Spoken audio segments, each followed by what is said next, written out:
Olá, meu amigo e minha amiga, seja mais uma vez bem-vindos aqui ao nosso canal. Pessoal, o INSS está analisando aí incapacidade permanente dentro dessas novas regras que estão surgindo aí, tá? Se você não está sabendo, nós vamos mostrar aqui nesse vídeo detalhes muito importantes que é bom você ficar sabendo, tá? A incapacidade total e permanente, ela tem sérias implicações para a vida dos segurados no INSS, né? Que não podem mais desempenhar atividades laborais, quer dizer, não podem mais trabalhar. A complexibilidade da concessão desse benefício envolve desde análises médicas detalhadas até monitoramento pela Justiça em alguns casos específicos. Além disso, a reforma da Previdência aprovada em 2019, ela sofreu também mudanças significativas que incluem a redução de valor pago para esses beneficiários e limitações de direitos que antes eram garantidos, tá? Agora, muita coisa vocês vão saber aqui dentro do vídeo, por exemplo, quando se fala de reforma da Previdência, nos cálculos teve mudança, mas foi para todo mundo? Essa introdução que nós estamos fazendo vai mostrar para você e você vai compreender esses desafios, principalmente para aqueles que precisam de apoio para manter aí as suas vidas, né? Ficaram aí incapacitados total e permanente, precisaram se aposentar por invalidez, que é essa incapacidade total e permanente, que é uma condição médica que pode afetar de maneira devastadora a vida do segurado, definida como condição em que o indivíduo se encontra impossibilitado de exercer qualquer atividade, a sua atividade, uma outra atividade, ou então está até insusceptível de reabilitação. O INSS diz que conta com um corpo médico especializado para determinar essa incapacidade. Agora vamos ver aqui, a avaliação inclui exames médicos, análise de prontuários, em alguns casos exames complementares que ajudam a verificar a extensão da incapacidade. Contudo, é comum que segurados enfrentem dificuldades para provar a sua condição, especialmente quando se trata de doenças que têm um impacto gradual, como condições degenerativas, doenças psiquiátricas, que muitas vezes recebem avaliações inconsistentes ou negativas dos peritos do INSS. São doenças difíceis de comprovar, né, pessoal? Precisa de um exame muito especializado. Mas o estado que esse segurado muitas vezes se apresenta na frente do perito é um estado já grave, mas eles não levam em consideração. A perícia é o ponto crucial e relevante, né, nesse processo, pois é a conclusão que vai definir se você vai receber o benefício ou não. Essa avaliação ela deveria também ser revista judicialmente. Quando o segurado ele contesta, por exemplo, um indeferimento, ele leva à justiça para que o juiz avalie a perícia, a documentação apresentada, podendo solicitar uma perícia independente, que seria a perícia judicial. Quando o segurado se encontra em uma condição de incapacidade total e permanente, a justiça ela pode desempenhar um papel central de monitoramento e na proteção dos direitos, tá? A justiça atua como mediadora entre o segurado e o INSS, principalmente quando há dúvida razoável quanto à condição do segurado ou quando o benefício é suspenso injustamente. Há casos em que a incapacidade mental severa, por exemplo, são monitorados com uma intervenção judicial, o que pode incluir aí até a nomeação de um curador. Esse curador vai ser responsável em gerenciar questões financeiras e saúde em nome desse segurado, garantindo que ele receba cuidados necessários e que seus recursos sejam bem administrados. Seria uma pessoa que tomaria, por exemplo, parte, né, conta da vida financeira, da vida social dessa pessoa, pagaria suas contas, receberia, assinaria por essa pessoa que está numa condição, por exemplo, mental muito severa. Agora, isso tudo tem que ser autorizado pelo juiz, tá?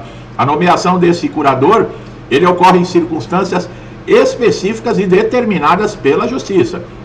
Nesse caso, a proteção judicial, ela vai assegurar que o segurado vulnerável tenha dignidade preservada, proporcionando uma vida digna e apoio adequado. Frequentemente, a incapacidade total e permanente, ela é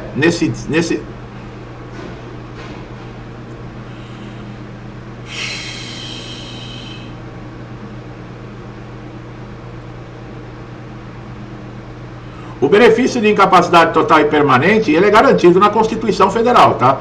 Porém, a reforma da Previdência em 2019, os cálculos do valor da aposentadoria foram alterados, né? Que muitos segurados passaram a receber um percentual reduzido do que ganhavam anteriormente. Essa redução, especialmente complicada para segurados que precisam de suporte financeiro constante para, por exemplo, cobrir tratamentos médicos, comprar medicamentos, realizar terapia, sustentar a família.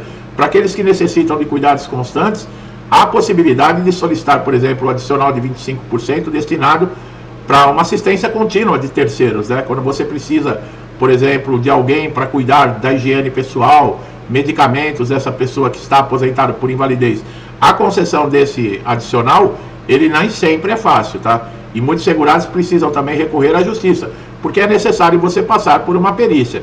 Quem vai dizer se você vai receber esse auxílio ou não é o perito do INSS. Se ele não conceder, você pode entrar na justiça. A justiça é um elemento vital na defesa, né, dos que enfrentam dificuldade para manter um benefício de incapacidade, tá?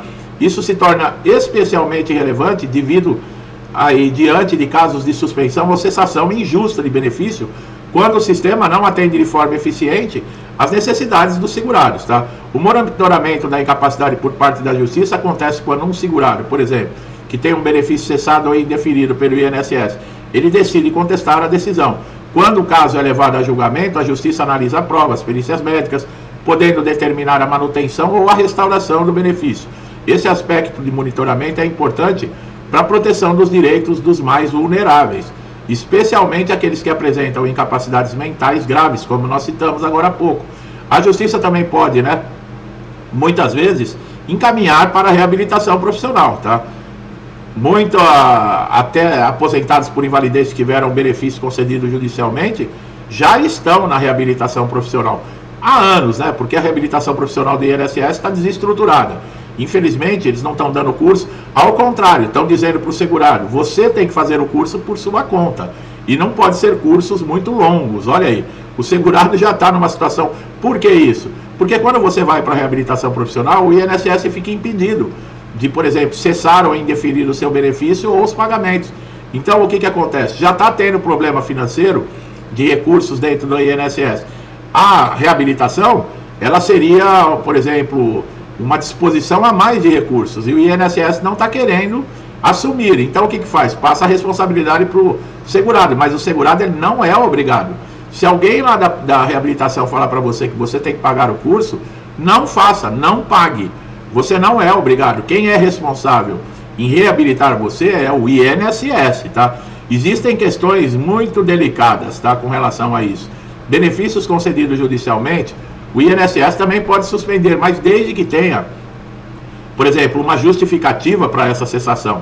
O Superior Tribunal de Justiça, ele vem discutindo questões desde 2019 e o processo está aguardando desfecho. Esse contexto, né, gera uma situação de insegurança também para o segurado, que espera uma decisão final que pode durar aí até anos.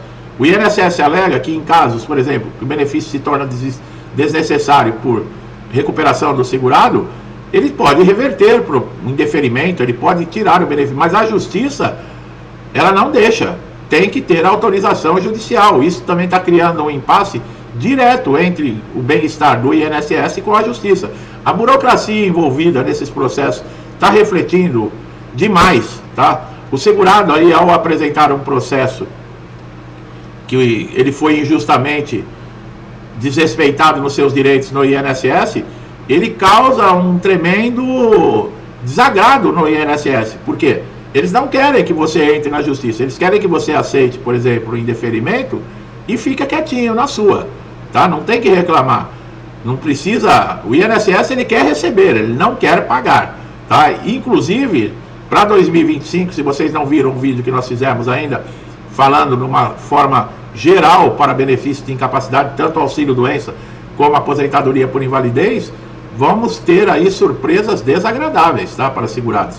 Infelizmente, eu não gostaria de dar uma notícia como essa, mas a coisa vai apertar e muito. Inclusive agora, nesse pente fino, já está colocando em prática já alguns critérios, alguns procedimentos que só eram para estar, por exemplo, ativos em 2025. De cada 9, olha só, pessoas seguradas que estão recebendo auxílio-doença, que estão passando por pente fino, 6 ou 7, em média, estão sendo cessados. Continuidade aí a cada 10, 2 ou 3 no máximo. O restante está cessando, pessoal. Agora, essa porcentagem que está tendo benefício cessado, será que eles já recuperaram de verdade a sua capacidade para o trabalho? É claro que não.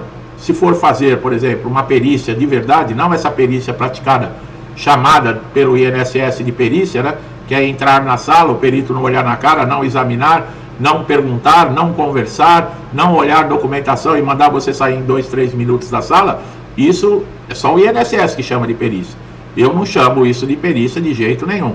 Se for feita uma perícia nessas pessoas que estão perdendo o benefício de, por exemplo, de auxílio-doença agora, nesse pente fino, pode ter certeza que 1 ou 2 desses realmente teria razão, porque já teriam recuperado a capacidade. O restante teria direito ainda à continuidade do benefício. E é assim que a justiça procede. A justiça, o que ela faz? O juiz nomeia um perito responsável e imparcial e vai fazer a verificação, vai fazer uma perícia de verdade. E o que acontece? A maioria das negativas do INSS são revertidas e os benefícios são reativados novamente. Por quê? Porque na justiça se encontra a perícia que deve ser feita lá no INSS e não é. Não é. Vocês vejam, essa meta de 10 bilhões de reais que eles falam que é gastos com benefício, não tem gasto nenhum, o segurado pagou para ter direito ao benefício. Quer dizer, então, quando se coloca uma meta desse valor e vem falar que é fraude e irregularidade, isso é para quem não tem raciocínio, isso é chamar os outros de tonto, de trouxa, porque se você pensar um pouquinho, 10 bilhões de reais, pessoal, é dinheiro pra caramba. Não estou falando de milhões, eu estou falando de bilhões. Quantos benefícios não tem que ser cessados para chegar nesse valor? E aí estão cessando, independentemente se está reabilitado, se está apto, se não está apto, se está com a incapacidade parcial ou não, sabe? Se está numa cama. Tanto é que nós temos absurdos. Pessoas que não têm condições nem de se locomover até uma agência do INSS, entram muitas vezes dentro da sala do perito amparado, porque não consegue ficar em pé, e o perito manda retornar ao trabalho. Quer dizer, é uma situação revoltante. Aí, qual é a única maneira de nós conseguirmos fazer com que isso não dê sequência? Na justiça, que ainda nós podemos ainda acreditar. Ainda, porque já tem uma grande parte da justiça que não dá mais para se acreditar, né? E principalmente na maior instância da justiça, não dá para se colocar fé. Eu não acredito em nada que sai dali, ao contrário. Dali a gente só espera, sabe, armação, roubalheira, é só isso, infelizmente. Tá bom, meu amigo e minha amiga, que estão chegando aqui pela primeira vez, um pingo é letra, não preciso falar mais nada, né?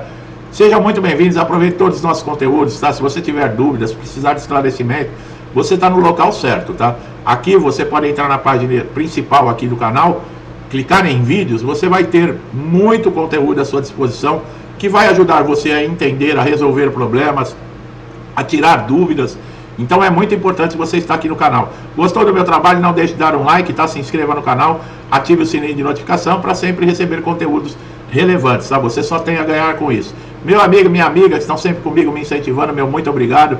Que Deus abençoe a casa, a vida, a família de vocês com muita paz, saúde, prosperidade, alegria, tudo de bom, tá? Tudo que eu desejo para mim e para minha família, eu lhes desejo em dobro. Eu deixo um forte abraço e até os próximos vídeos.